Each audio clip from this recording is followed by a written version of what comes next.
Narito na naman ang mainit na balita mula sa mundo ng social media na hatid sa inyo ni Madam Chika. Isang kontrobersyal ang sumiklap sa kalusuyang matapos kumalat ang balitang si First Lady Liza Marcos ay pinaghahanap na ng mga otoridad sa Estados Unidos. Ang balitang ito ay nagugat mula sa isang insidente na naganap matapos tumakas si Liza Marcos mula sa isang korte sa Amerika kung saan siya ay kinakaharap ang ilang kasong may kinalaman sa mga di umano'y illegal na gawain. Ayon naman sa mga ulat, ang kanyang pagtakas ay nagdulot ng kalituhan at pagkabahala sa mga opisyal ng korte sa mga otoridad sa USA.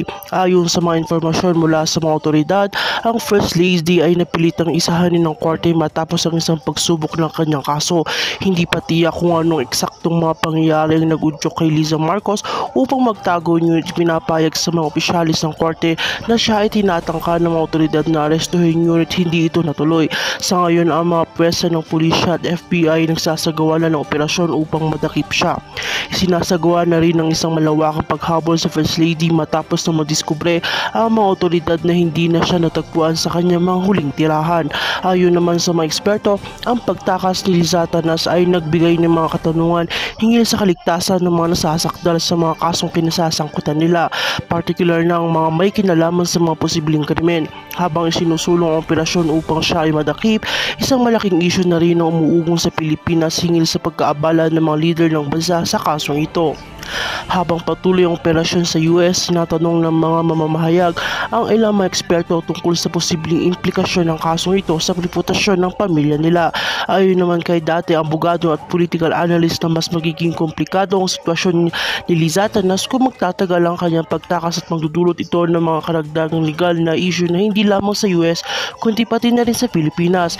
Binanggit din ng mga eksperto na maaaring magkaroon ng epekto ang insidenteng ito sa kasalukuyang administrasyon sa bansa.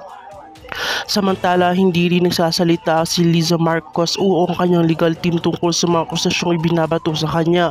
Inaasahan na sa mga susunod na araw magkakaroon ng pahayag ang mga ito upang ipaliwanag ang kanilang panig at kung ano ang magiging hakbang nila hinggil sa issue na ito. Ang mga taga-suporta ni Liza Tanas ay patuloy na naniniwala sa kanyang inosensya at sasabi na ang mga paratang laban sa kanya ay walang basihan.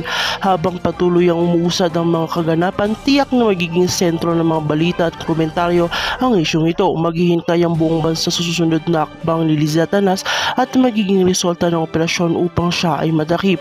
Huwag palampasin ng mga susunod na balita tungkol sa kasong ito. At yan ang pinakabagong balita mula sa Amerika. At kung para naman sa mga karagdagang impormasyon, manatiling nakatutok sa aming channel, at kung hindi ka pa nakasubscribe sa aking channel, mag-subscribe ka na at i-click ang notification bell para sa mga karagdagang balita.